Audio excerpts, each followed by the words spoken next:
안녕하세요. 금빛라디오입니다. 사람들의 인생 사연을 모아 들려드리는 채널이에요. 구독과 좋아요는 금빛라디오를 운영하는데 큰 힘이 됩니다. 오늘의 사연 바로 시작하겠습니다. 창밖으로 스며드는 봄 햇살이 제 눈에 부드럽게 내려앉았습니다. 저는 베란다에 놓인 라탄 의자에 앉아 미지근해진 커피잔을 두 손으로 감싼 채 지붕 위로 천천히 흘러가는 아침 구름을 바라보았지요. 59이라는 나이가 이렇게 낯설게 느껴질 줄은 몰랐습니다. 남편을 떠나보내고 혼자 아들을 키웠던 시간이 벌써 30년이 넘었는데 어느새 아들 부부와 한 집에 살게 되니 마음 한구석이 서늘해졌습니다. 민수와 혜진이 맞벌이를 하며 절 모시고 살겠다고 했을 때 저는 대수롭지 않은 듯 웃어 보였지만 솔직히 말해 걱정이 컸습니다. 혹시라도 제가 두 사람의 발목을 잡게 되지 않을까, 젊은 사람들의 빠른 걸음에 제가 뒤처지지 않을까 두려웠습니다. 그런 걱정은 함께 살기 시작하고 곧 현실이 되었습니다. 새벽 6시 알람 소리가 울리면 집안은 곧 전쟁터가 됩니다. 민수는 소파에 노트북을 펼쳐 전날 밤 작성한 보고서를 수정하고 혜진은 주방에서 채소를 씻으며 블렌더를 돌리느라 분주합니다. 저는 새벽 5시에 일어나 미역국을 끓이고 달걀말이를 부쳐 식탁에 올리지만 두 사람은 커피와 스무디로 아침을 대신하고 급히 현관문을 나섭니다. 엄마 맛있게 잘 먹었습니다. 그리 말하곤 하지만 텅 빈 그릇을 치우는 것은 언제나 제 몫입니다. 남은 국물에서 아직 따뜻한 김이 피어오를 때 제 손끝은 묘하게 떨립니다. 토요일이 되어도 집안 분위기는 크게 달라지지 않습니다. 민수는 업무 보고서를 붙잡고 한숨을 쉬고 혜진은 제주 여행 계획을 친구들과 화상으로 상의하며 까르르 웃습니다. 저는 분무기와 손수건을 챙겨 베란다 화초에 물을 주며 용기를 내어 봅니다. 내일은 다 같이 시장에 가서 장도 보고 전도 부쳐 먹을까요? 그러나 두 사람은 이미 약속이 있다며 부드럽게 거절하고 현관문을 닫아버립니다. 문이 닫히고 나면 집안은 무거운 정적에 잠기죠. 저는 부엌 조리대에 팔을 괴고 긴 한숨을 내쉰 뒤 차마 입 밖으로 꺼내지 못한 말을 목구멍 깊숙이 삼킵니다. 마음속에 커져가는 허전함을 어찌할 방법이 없습니다. 이렇게 하루가 저물고 창가를 스친 저녁해는 어느새 그림자만 남긴 채 사라집니다. 일요일 아침, 저는 평소보다 더 이른 시각에 부엌 불을 켰습니다. 전날 밤 불려둔 당면을 손으로 살짝 눌러보니 투명하게 잘 불었더군요. 고기를 양념하는 동안 제 마음도 은근히 들떠 있었습니다.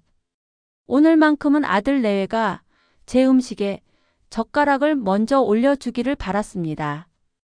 갈비찜이 자작하게 끓을 때쯤 저는 김치전에 올리브 부추를 송송 썰어 넣으며 속으로 주문을 걸었습니다.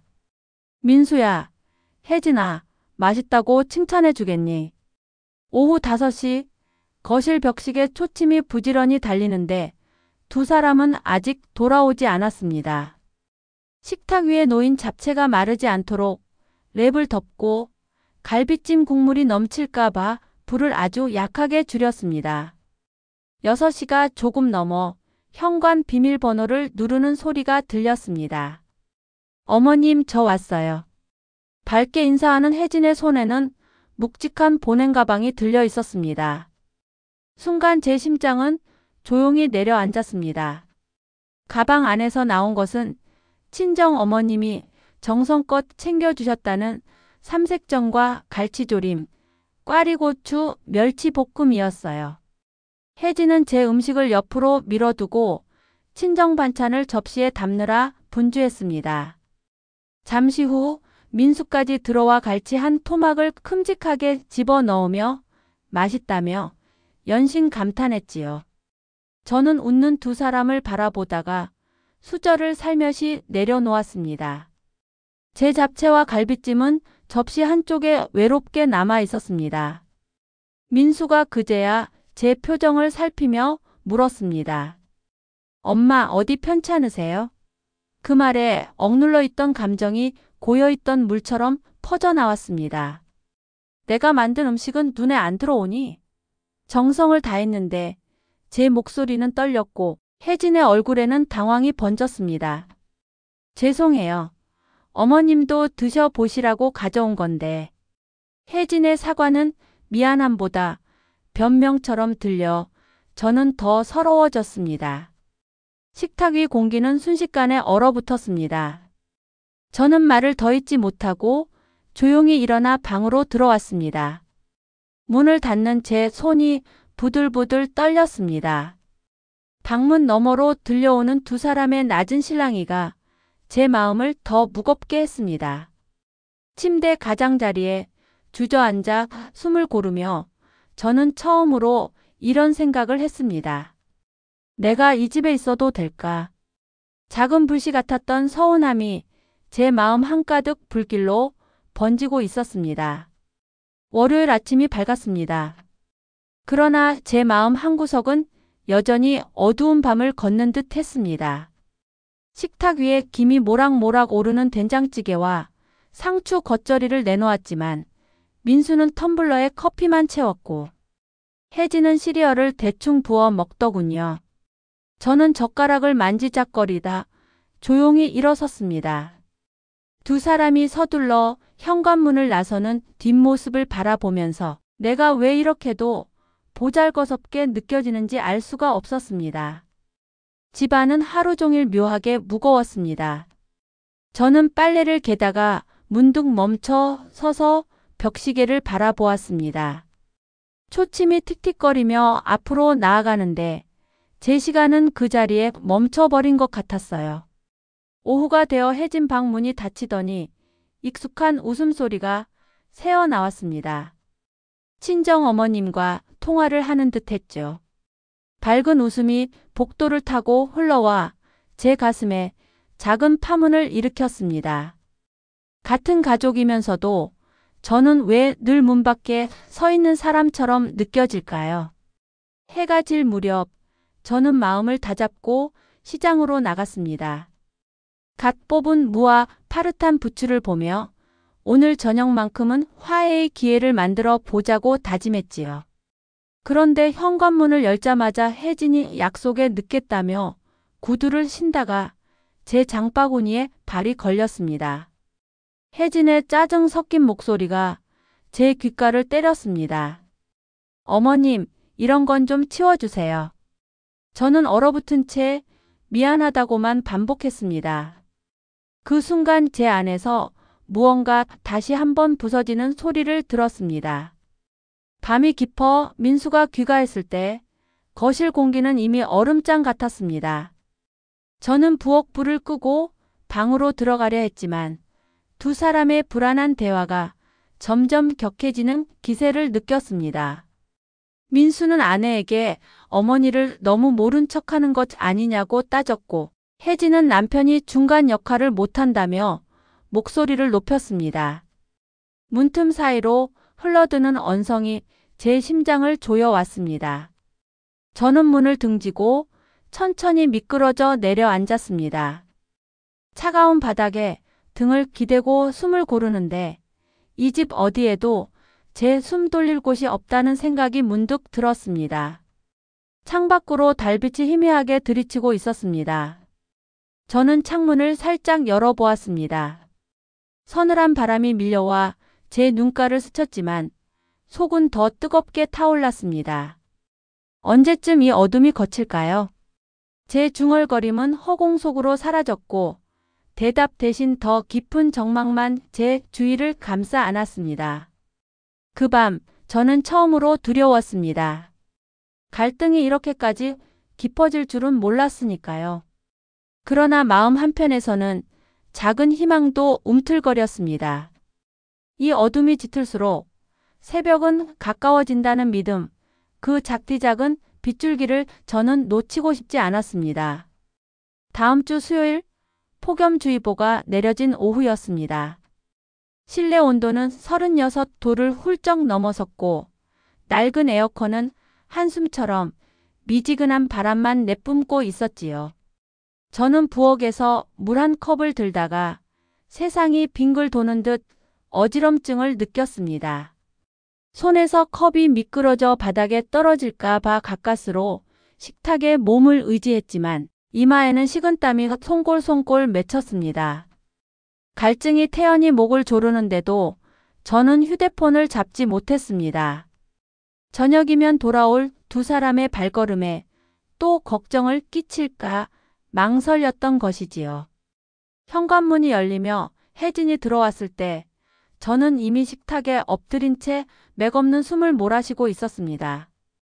혜진은 회식 자리 예약 전화를 붙든 상태라 저를 흘깃 살피곤 방으로 들어가 버렸습니다.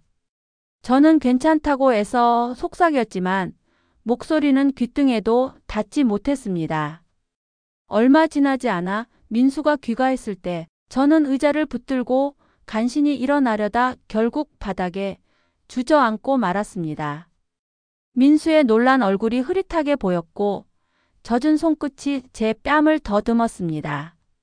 민수는 물수건으로 제 얼굴을 닦아주며 병원에 가야 한다고 했습니다.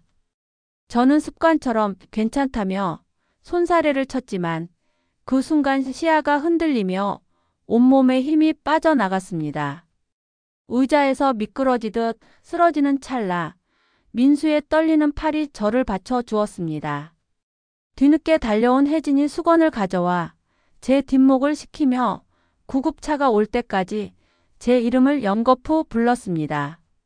아마도 그때 저는 땀에 젖은 손으로 두 사람의 손을 붙잡으려 하며 괜찮다고 중얼거렸을 겁니다. 그러나 혀끝은 제대로 말을 만들어내지 못했고 제 귀에는 구급대원의 발소리만 멀고도 크게 울렸습니다. 차가운 응급실 조명이 눈을 파고들 때 저는 가느다란 링거 바늘이 손등을 뚫는 감각에 숨을 삼켰습니다. 의사는 장기간의 스트레스와 탈수, 영양 불균형으로 인한 급성 위궤양이라 설명했습니다. 입원이 필요하다는 말에 민수는 마스크 위로 굳은 표정을 숨기지 못했고 혜진은 벽을 바라보며 두 손을 깍지 꼈습니다. 저는 희미한 의식 속에서 아들아, 엄마가 미안하다 속으로 읊조렸습니다. 마음 한편에는 내가 조금만 더 단단했더라면 하는 후회가 파도처럼 밀려왔습니다. 새벽 2시, 정맥에 흘러드는 링거 약물이 몸을 따뜻하게 적시는 동안 저는 조용히 눈물을 흘렸습니다. 바늘이 아픈 것이 아니라 긴 세월 꾹꾹 눌러두었던 외로움이 따뜻한 약물처럼 퍼져나와서였지요. 민수는 제 손을 잡고 죄송합니다를 반복했고 혜진은 창가에서 두 손을 모아 떨고 있었습니다. 의사는 출혈 위험을 경고하며 절대 안정을 당부했습니다. 싸늘한 병실 공기 속에서 저는 드디어 깨달았습니다. 이 갈등이 나만의 아픔이 아니라 우리가 함께 풀어야 할 숙제라는 사실을요. 이렇게 위기의 한복판에서 우리 가족은 서로의 눈물을 통해 같은 두려움과 같은 사랑을 확인했습니다. 저는 이제 더 숨지 않으려 합니다. 마음속에 피어오르는 미약한 빛을 붙들고 다가올 새벽을 기다리려 합니다. 이번 네 번째 새벽, 빗방울이 병실 창을 투둑투둑 두드리며 마음까지 눅눅하게 적셨습니다. 열이 내린 뒤에도 제 몸은 남의 것처럼 무거웠지만 제 눈은 두 자식의 얼굴을 놓치지 않으려 애썼습니다. 흰색 커튼 너머 복도를 비추던 형광등이 깜빡거렸고 의사 선생님이 혜진을 돌며 조용히 말씀하셨습니다. 스트레스를 근본적으로 줄이지 않으면 증상이 다시 올 수 있다고요. 가족이 함께 노력해야 한다는 그 말이 제 귓속에서 오래 울렸습니다. 의사 선생님이 나가시자 민수와 혜진이 병실 문 앞에서 서로를 바라보며 서 있었습니다. 민수는 두 손을 꼭 쥔 채 작은 목소리로 말했습니다. 우리 이제 달라져야 해. 그 말이 끝나기도 전에 혜진의 눈가에 물방울이 맺혔습니다. 저는 베개를 조금 세워 두 사람을 바라보며 속으로 중얼거렸습니다. 그래, 너희가 손을 잡아야 내가 숨을 돌리지. 그날 오후 병실 공기가 분주해졌습니다. 혜진이 회사를 향해 급히 전화를 걸어 휴직을 신청했고 업무 공백에 대한 염려가 들려왔지만 그녀는 차분히 설명했습니다. 가족을 돌보는 일이 제게 가장 시급합니다. 반나절 뒤 민수도 팀장님께 간병 휴가를 부탁하며 회사로 갔습니다. 돌아온 민수의 얼굴엔 결연함이 어려 있었습니다. 저는 속으로 알 수 없는 뜨거움을 느꼈습니다. 아, 이 아이들이 드디어 제 곁으로 돌아오는구나. 저녁 무렵 작은 접이식 테이블이 제 침대 옆에 세워졌습니다. 뼈대가 금방이라도 부러질 듯 가냘팠지만 저에겐 그 공간이 작지 않았습니다. 두 사람은 회의하듯 의자를 끌어와 앉았습니다. 첫 번째 안건은 제 식단과 휴식 시간이었고 두 번째는 매주 수요일 가족 대화 시간을 정하는 것이었습니다. 혜진은 영양사에게 받아온 식단표를 펼치며 음식 알레르기 여부를 꼼꼼히 체크했고 민수는 집안일 분담표 옆에 작은 체크란을 만들었습니다. 볼펜이 종이를 누빌 때마다 딸각딸각 나는 소리가 희망이 되어 제 심장에 박혔습니다. 밤이 깊어갈 때 저는 졸음과 싸우며 두 자식을 바라보았습니다. 붉은 노을빛이 병실 창문을 물들릴 때까지도 두 사람의 표정은 진지했습니다. 결국 저는 입을 열어 두 사람 손을 잡았습니다. 이렇게 행복한 모습 오래간만이네요. 고맙습니다. 제 목소리는 약했지만 두 사람의 눈에서 반짝이는 빛을 확인할 수 있었습니다. 그 순간 병실에 잔잔히 흐르던 빗소리가 제 마음속 응어리를 씻어내리는 듯 했습니다. 심야. 창밖 가로등 불빛이 젖은 보도를 비추고 있었습니다. 저는 베개를 높여 창문을 바라보았습니다. 반짝이는 물기 위로 서서히 비가 그치고 있었습니다. 마음속에서 자라나던 두려움이 서서히 옅어지고 대신 잔잔한 기대가 고개를 들었습니다. 어쩌면 이 고통은 우리가 서로에게 다가가기 위한 긴 터널이었을지도 모른다는 생각이 들었지요. 저는 눈을 감으며 혼잣말했습니다. 새벽은 반드시 온다. 그리고 그 새벽엔 우리 셋이 같은 창을 바라볼 것이다. 새벽 공기가 뺨을 살짝 스치고 갔습니다. 병실 천장에 달린 야간등 불빛이 희미하게 흔들리는 가운데 저는 두 자식의 자는 얼굴을 번갈아 바라보았습니다. 민수는 의자에 몸을 웅크린 채 꾸벅꾸벅 졸고 있었고 혜진은 창가 소파에 담요를 덮은 채 팔을 고이고 있었습니다. 이토록 가까이에 있는데도 왜 우리는 그동안 서로를 제대로 바라보지 못했을까요? 저는 링거액이 스며드는 팔을 더 조심스레 움직여 두 아이의 손을 살짝 잡았습니다. 체온이 손끝으로 전해져 와 마음이 따뜻해졌습니다. 아침 회진에서 의사 선생님은 이틀 뒤면 퇴원할 수 있다고 하셨습니다. 다만 절대 무리하지 말고 집에서도 휴식과 안정에 집중하라고 당부하셨지요. 의사 선생님이 나가시자마자 민수는 회사 팀장님께 전화를 걸어 긴급 휴가를 연장했습니다. 혜진 역시 휴직 승인을 받았다며 메신저로 상사에게 감사 인사를 남겼습니다. 그 모습을 지켜보며 저는 조용히 눈을 감았습니다. 제 걱정이 기우였다는 사실이 조금씩 실감났습니다. 점심 무렵 혜진은 병원 구내식당에서 흰죽과 으깬 단호박, 삶은 브로콜리를 받아왔습니다. 아직 손에 힘이 부족한 저는 숟가락을 제대로 들기 힘들었지만 혜진이 제 옆에 앉아 죽 한 숟가락을 입에 떠 넣어 주었습니다. 혀끝에 닿은 단맛이 예상보다 깊어서 저는 자기도 모르게 눈을 크게 떴습니다. 다른 양념 하나 없이도 이렇게 달콤하다니 마치 이 아이가 제 마음에 직접 꿀을 발라주는 것 같았습니다. 저는 천천히 삼키며 속삭였습니다. 이 맛이 이렇게나 고맙게 느껴질 줄은 몰랐구나. 오후에는 세 사람이 작은 접이식 테이블을 둘러싸고 앉았습니다. 민수가 가족 약속 노트를 꺼내 첫 장을 펼치자 하얀 종이에 큼직하게 적힌 하루 3번 식사 함께하기라는 문구가 눈에 들어왔습니다. 그 아래엔 주말 산책 동행하기, 매주 수요일 대화 시간, 집안일 분담표 작성하기 등이 빼곡히 적혀 있었지요.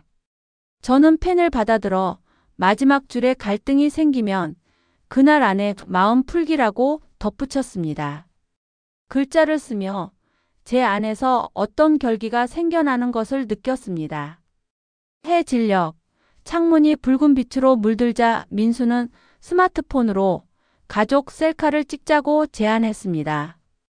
병원 가운 차림의 제 모습이 조금 쑥스러웠지만 혜진이 제 머리칼을 살짝 정돈해 주며 웃었습니다. 셔터가 눌리는 순간 저는 마음속으로 다짐했습니다. 다시는 이 빛을 잃지 않겠다고요. 밤이 찾아왔을 때 저는 두 자식을 불러 손을 포개고 말했습니다. 혹시라도 우리가 또다시 다투게 되면 먼저 손을 잡는 사람이 이기기로 하자. 민수와 혜진은 고개를 끄덕이며 꼭 약속하겠다고 답했습니다. 그 약속은 바람 빠진 풍선 같던 제 가슴을 천천히 부풀게 해 주었습니다. 링거액 방울이 떨어지는 소리조차 자장가처럼 들렸습니다. 저는 눈을 감으며 속으로 기도했습니다. 내일은 오늘보다 더 나아지게 해달라고요. 퇴원 이튿날 아침 공기가 제 폐 깊숙이 스며들었습니다. 집 현관 앞에 서니 손끝이 살짝 떨리더군요. 그 문을 열면 예전과는 다른 하루가 펼쳐질 거라는 예감이 들었습니다. 손잡이를 돌리는 순간 은은한 우디 향이 먼저 제 코끝을 간지렸습니다. 혜진이 미리 준비해둔 디퓨저였습니다. 거실 한가운데로 들어서자 벽에 걸린 가족 사진이 햇살을 받아 반짝였습니다. 사진 속 저희 셋의 미소가 낯설게 느껴질 만큼 긴 시간이 흘렀지만 지금 제 심장은 그 사진 속 미숙보다 더 밝게 뛰고 있었습니다. 혜진은 분홍 앞치마를 두른 채 부엌에서 콧노래를 흥얼댔습니다. 혜진은 된장찌개를 푹 끓이며 두부 모서리를 가지런히 잘랐고 민수는 그 옆에서 달걀찜을 젓가락으로 휘저으며 식탁을 손질했습니다.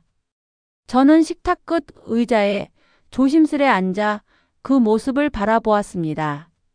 한때 제 음식을 외면하던 두 사람이 이제는 서로의 조리 도우미가 되어 제 입맛을 맞추려 애쓰는 모습이 기적처럼 느껴졌습니다. 끓는 냄비에서 고소한 된장 향이 피어오를 때 제 눈가가 뜨겁게 젖었습니다. 식탁에는 곱게 부풀어 오른 달걀찜, 잘 익은 청포묵 무침, 빰 대추로 장식한 호박죽이 가지런히 놓였습니다. 숟가락을 든 저는 조용히 중얼거렸습니다. 우리 집 맛이 돌아왔네요.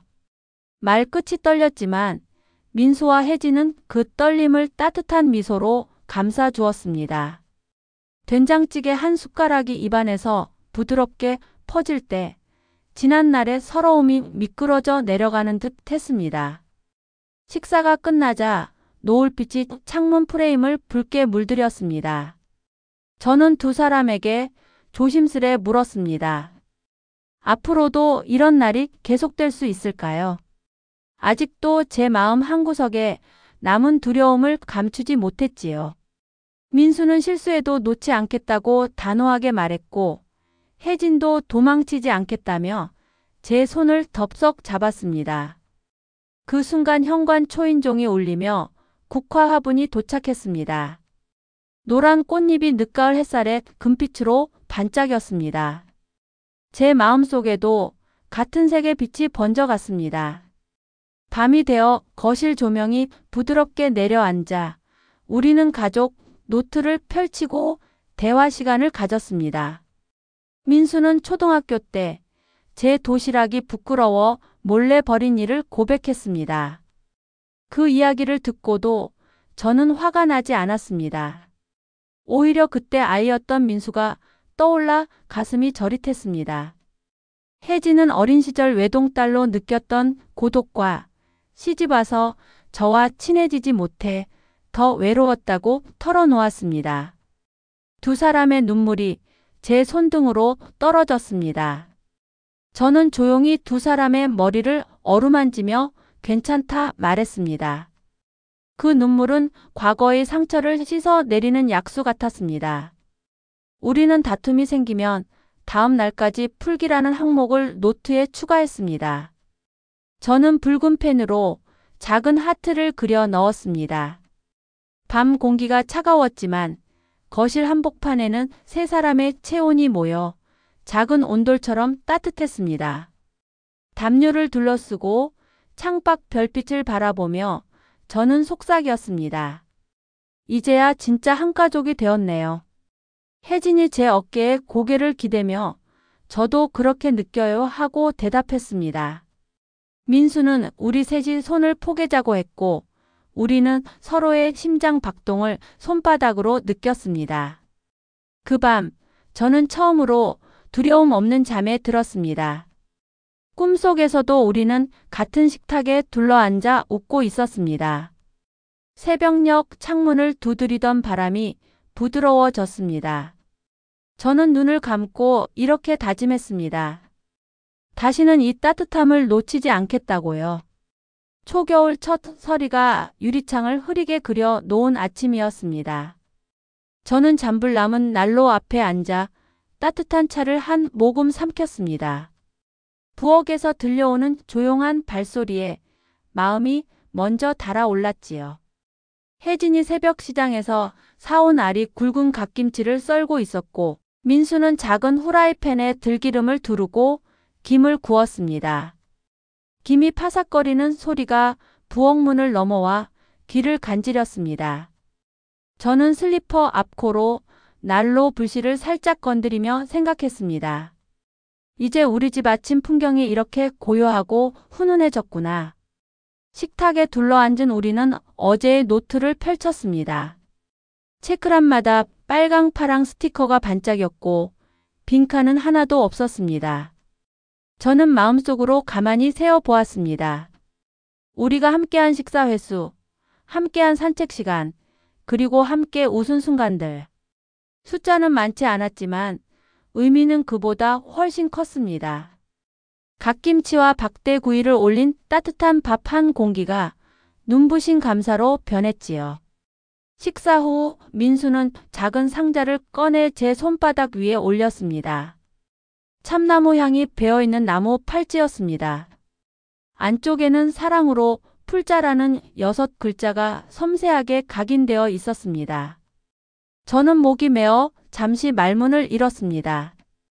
혜진은 같은 문구가 새겨진 팔찌를 자신의 손목에 차고 나서 제 손을 맞잡아 주었습니다. 팔찌가 서로 톡하고 부딪히는 소리가 겨울 아침 공기를 은은히 울렸습니다. 우리는 외투를 걸치고 근처 공원으로 나갔습니다. 하얀 입김이 호호 피어올랐지만 손끝은 전혀 시리지 않았습니다. 은행나무 아래에 모아둔 낙엽 더미를 민수가 발끝으로 툭 건드리자 바삭바삭한 소리가 금세 퍼졌습니다. 저는 그 소리를 들으며 속으로 빌었습니다. 이 바스락거림이 우리 세 사람의 추억 위에 포근한 이불처럼 덮여주기를. 혜진은 주머니에서 손난로를 꺼내 제 손에 쥐어주었습니다. 작은 열기가 손바닥을 타고 심장으로 번졌습니다. 집으로 돌아오니 거실 창문 틈새로 오후 해가 낮게 기울어 있었습니다. 저는 새로 산 수첩을 꺼내 첫 장에 오늘의 감사를 적었습니다. 사랑이 모여 따뜻함이 되었다. 마음이 모여 믿음이 되었다. 침묵이 모여 평화가 되었다. 글자가 줄을 채울 때마다 지난 날의 눈물이 조용히 말랐습니다. 밤이 깊어 난로 불씨가 사그라질 무렵 저는 두 자식의 방 앞에 조심스레 서서 작게 속삭였습니다. 고맙습니다. 문 너머로 들린 부드러운 숨소리가 답이 되어 되돌아왔습니다. 그 순간 제 안에 자리하던 외로움은 눈처럼 녹아 사라졌습니다. 저는 마음속으로 다짐했습니다. 앞으로 어떤 겨울이 와도 우리는 서로를 품은 온기로 충분하다고요. 그리고 그 온기는 별빛보다 환하게 우리 집을 밝혀줄 것이라 믿었습니다. 여기까지가 오늘의 사연입니다. 여러분들은 이 사연으로 어떤 감정이 드시나요? 댓글에 남겨주세요. 구독과 좋아요는 사랑입니다. 감사합니다.